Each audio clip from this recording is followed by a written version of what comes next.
हर महादेव साथियों में अर्चना वर्मा आप सभी का अपने चैनल लव यू जिंदगी हॉट टचिंग स्टोरी में स्वागत करती हूं। आप सुन रहे हैं अपनी पसंदीदा कहानी तेरे संग यारा का 98 भाग। अब तक आपने सुना कि परीक्षित ने फलक के साथ बदतमीजी करने की कोशिश की और फिर से उसके ऊपर अपनी मनमानी चलनी चाहिए, लेकिन इस बार हिम्मत करके पलक ने बंद दरवाजे को खोल दिया था। पलक बाहर निकालकर चिल्लने जा रही थी कि उसके पहले ही अभिलाष की आवाज सुनाई पड़ी। जब तक हम खुद के लिए खड़े नहीं होते तब तक कोई दूसरा हमारे लिए उठकर नहीं आता। हर इंसान को अपनी लड़ाई खुद लड़नी पड़ती है। शुक्र है तुम्हारा, तुमने कोशिश तो की। अभिलाष की बात सुनकर पलक सोच में पड़ गई थी। आखिर क्या कहना और समझाना चाह रहा था अभिलाष। तभी उसे दरवाजे के दूसरे साइड खड़ा प्रणव भी दिखाई पड़ा। ये दोनों ना जाने कब से दरवाजे पर खड़े इस बंद दरवाजे के अंदर की आवाज सुन रहे थे। तुम्हारे लिए मीटिंग का कोई अलग से इनविटेशन आएगा या फिर वहां पर भी कोई हंगामा करना है? अभिलाष में दरवाजे पर से पलक को हटाकर उसे बाहर किया और खुद वहां खड़ा होकर बोला। परीक्षित ने अपना सर उठाया तो लाल घूरती हुई आंखों के साथ अभिलाष वहां पर मौजूद था। तुम्हारी हिम्मत कैसे हुई यहाँ पर आने की? एक बार कही हुई बात समझ में नहीं आती क्या बार बार वही बातें दोहरानी जरूरी है? अभिलाष कमरे के अंदर आते हुए बोला। देखो तुम फिर हम मियाँ बीवी के बीच में मत आओ। ये हमारी आपसी मैटर है और हम समझ लेंगे। परीक्षित अब अभिलाष से उलझने लगा था। पलक वापस अंदर जाने को हुई कि प्रणव ने उसका हाथ पकड़कर इनकार में सर हिला दिया। यही खड़ी होकर तमाशा देखो। अभिलाष अच्छे से उसका मूड फ्रेश कर देगा। अरे भाड़ में जाओ तुम, और मेरी बहन को अपनी बीवी तो समझना भी मत। ये तो मैं बस तुम्हारा तलाक के लिए सबूत इकट्ठे कर रहा था, इसलिए अब तक चुपचाप बैठा था। वरना जिस हाथ से तुमने मेरी बहन को पकड़ा था ना, वो हाथ तोड़कर तुम्हारे हाथ में पकड़ा दिए रहता। अभिलाष ने अपनी आंखों से सीसीटीवी कैमरे की तरफ इशारा करते हुए कहा। परीक्षित ने गुस्से में ऊपर देखा। चुपचाप यहाँ से चले जाओ वरना बहुत बुरी तरह से पीट जाओगे। मन तो मेरा कर रहा है कि तुम्हें अच्छी तरह से मारपीट कर बिस्तर पर बिठा दूं। उसके बाद ही तुम्हारा नाम एफआईआर दर्ज करूं, लेकिन क्या करूं? यहाँ करोड़ की लागत लगी हुई है। मैं नहीं चाहता कि इवेंट का मजा खराब हो। अभिलाष ने उसे बाहर जाने का इशारा किया। दरवाजे पर खड़ा प्रणव भी उसे अंगूठे से बाहर जाने का इशारा कर रहा था। इन दोनों को एक साथ देखकर परीक्षित समझ गया था कि यहाँ पर मार खाने के चांसेस ज़्यादा है और उलझने से भी कोई फायदा नहीं है। देख लूँगा मैं तुम दोनों को, गुस्से में बोलते हुए परीक्षित बाहर निकल गया।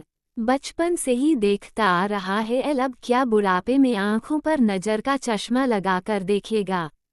प्रणव ने उसकी बात का जवाब दिया। पलक ने अपना अफसोस से सर हिला दिया। परीक्षित के जाते ही प्रणव और अभिलाष ने एक दूसरे से हाथ मिलाया।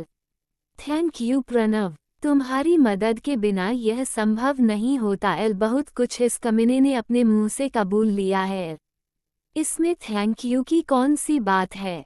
अपने दिल को एक भारी बोझ से आज़ाद करने के लिए मुझसे जो भी बन पड़ेगा मैं करूँगा। प्रणव ने बात अभिलाष से कही थी, लेकिन उसकी नज़रें पलक पर जमी हुई थी। पलक उसकी बात का मतलब समझ रही थी। प्रणव का इशारा उसे रात पर था, जो काली रात उन दोनों के बीच गुजरी थी, लेकिन अभिलाष ने उसकी बात को ज़्यादा सीरियस नहीं लिया। पर अभी भी प्रणव के द्वारा उस रात की बात याद दिलाने से पलक कुछ उलझ गई थी। परीक्षित ने अभी भी उसे रात का गुनाह अपने ऊपर स्वीकार नहीं किया था। अभी भी इस मामले में ये खाली हाथ थे। मैंने तो कहा था कि शेरनी अपने पंजे तेज कर लेना, तूने तो अपनी सैंडल की नोक तेज कर ली। उसको लंगड़ा बनाने का इरादा था क्या? अभिलाष ने हंसते हुए पलक से कहा, जिस पर पलक ने गुस्से में घूर कर उसे देखा। इस तरह से घूर कर मुझे क्या देख रही है? मैं बाहर खड़ा तुम लोगों की बातें सुन रहा था और इस कमरे का लाइव सीसीटीवी फुटेज प्रणव के फ़ोन पर चल रहा था। अगर वह तुम्हारे साथ कोई भी जगह जबरदस्ती करने की कोशिश करता तो मैं उसी वक्त उसके हाथ पैर तोड़ देता।